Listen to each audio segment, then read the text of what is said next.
Korean dramas are not slowing down in 2025. They're getting sharper, bolder, and way more addictive. From dark thrillers to chaotic romances, here are 15 Korean series that made the biggest mark this year, whether you've seen them or not. Let's count down the ones you shouldn't miss.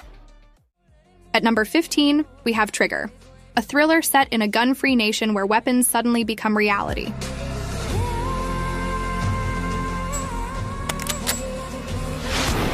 The story follows a rise in illegal gun distribution and a sharp increase in violent crime. At the center are two men, a principled detective trying to uphold the law, and a smooth-talking arms dealer who believes chaos is a kind of justice. Their motives couldn't be further apart, but both are armed and dangerous. The pacing stays tight, with focused storytelling and clean action sequences. It's more than just shootouts. It's a clash of beliefs, law versus survival, order versus chaos, and in between, a nation learning what fear really feels like. It currently holds a 7+ rating on my drama list and is available to stream on Netflix.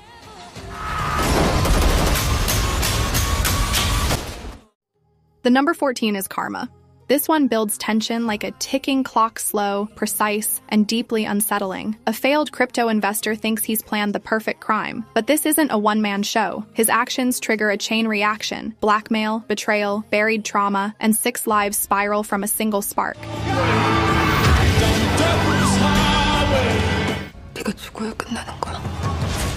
The non-linear storytelling sharpens the mystery, while the subdued visuals turn even quiet scenes into pressure cookers. It has a 7.6 rating on IMDb, and you can stream it right now on Netflix. The number 13 is Undercover High School.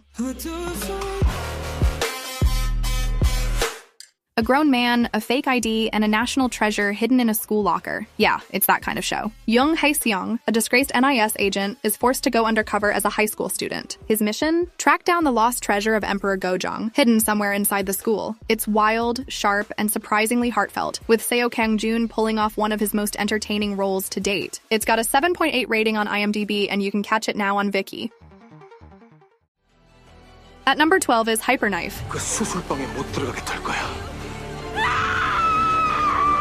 This one doesn't cut clean. It slices into ambition, guilt, and the underbelly of medical ethics. We follow Gyeongseong, a once revered neurosurgeon now working off-grid in illegal clinics. But when an old mentor lures her back with a dangerous proposition, the scalpels come out, and not just for surgery.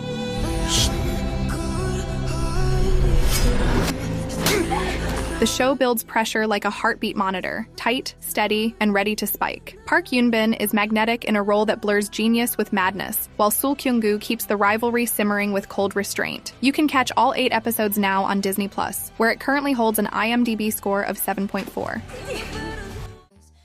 At number 11 is Mellow Movie, a warm, romantic drama wrapped in film references, quiet heartbreak, and second chances. 나 다시 너 좋아하냐? Choi Woo-shik plays a film critic drifting through life, and Park Bo-young is the director he never quite let go of. Years after their awkward past, fate parks them next door again. No big twists, just 2 people trying to move on, or maybe not. It's a soft story told through the lens of people who love film but fear emotion, subtle, sincere, and beautifully restrained. It holds a 7.5 rating on IMDb, and you can stream it now on Netflix. The number 10 is Good Boy, a sports action hybrid that hits like a punch and lands with heart.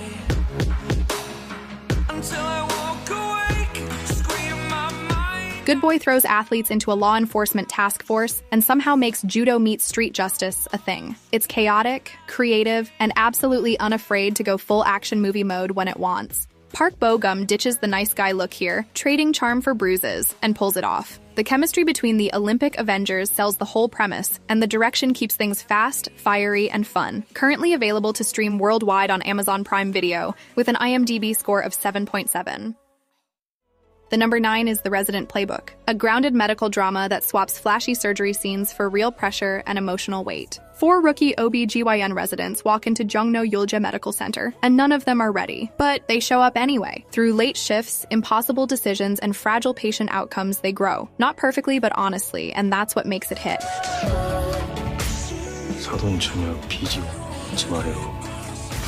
The friendships evolve slowly. The romance never overpowers the work, and the characters grow from every cut, crisis, and shift. Currently sitting at an 8.1 on IMDb and available to stream on Netflix.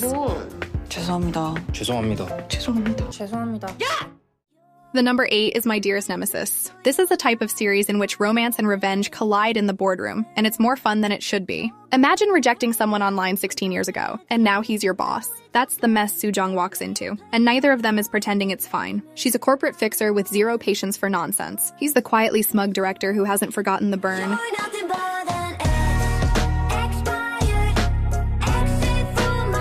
Moon Ga-young and Choi Hyun-wook make the tension weirdly enjoyable, even when the plot dips a little. The series is rated 7.4 on IMDb, and streaming now on Viki globally. At number 7 is 9 Puzzles. One unsolved murder, a missing memory, and a profiler who might be chasing herself. Yoon Ina returns to a case that shattered her teenage years, and the deeper she digs, the more it unravels. New victims, strange patterns, a partner she doesn't trust, and one puzzle piece that never seems to fit.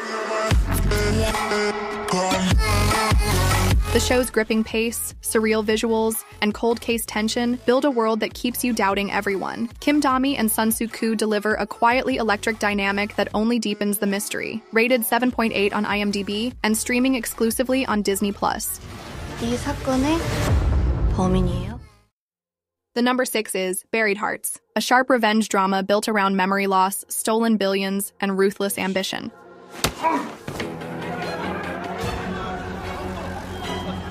Seo Dong-ju was a brilliant corporate strategist until one decision wiped his memory and set off a chain of betrayals. As he rebuilds his identity, he's drawn deeper into a ruthless power war inside the decent group, where no one plays fair and nothing is as it seems. The directing leans hard into flashbacks and tension, while Park Hyung-sik's performance, cold, confused, then fierce, is a highlight worth talking about. With an IMDb score of 7.5, it's streaming now on Disney+. 확실히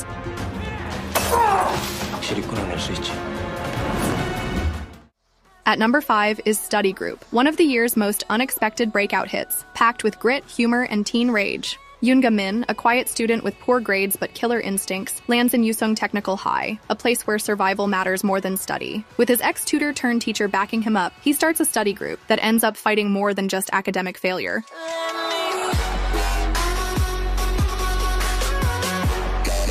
The action choreography hits hard, but what truly stands out is how grounded the characters feel. Rated 8.3 on IMDb and streaming now on Viki. The number 4 is Mercy for None. 끝내야지. 전부 다.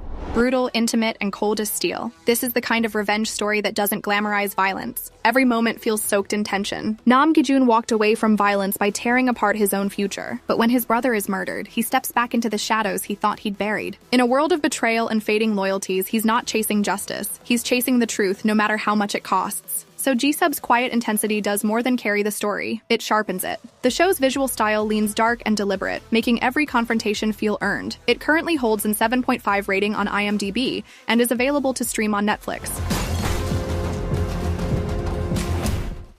The number 3 is When Life Gives You Tangerines, a period drama told like a memory, slow, honest, and quietly unforgettable.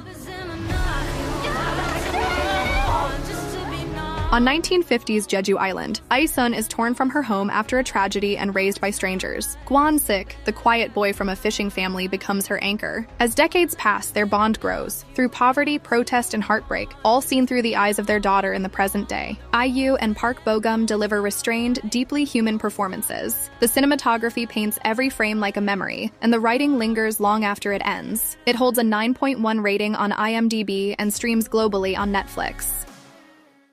At number 2 is Weak Hero Season 2. This season takes a slower, heavier turn. It's less about survival, more about the pain that refuses to fade.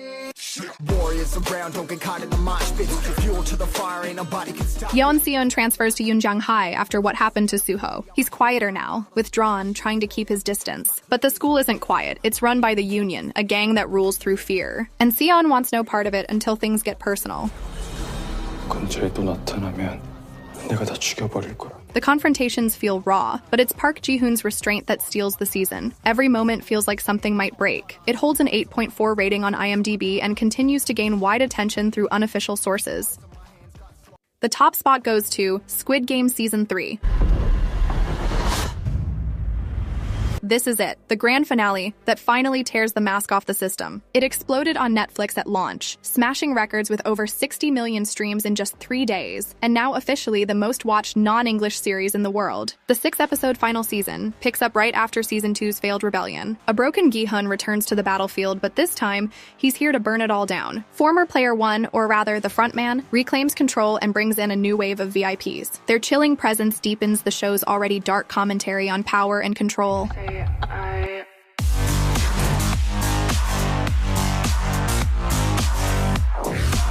Season 3 brings closure, chaos, and a final twist that opens the door to something even bigger. A game that's no longer just South Korean, but global. It holds an IMDb rating of 8.0 and is streaming now on Netflix.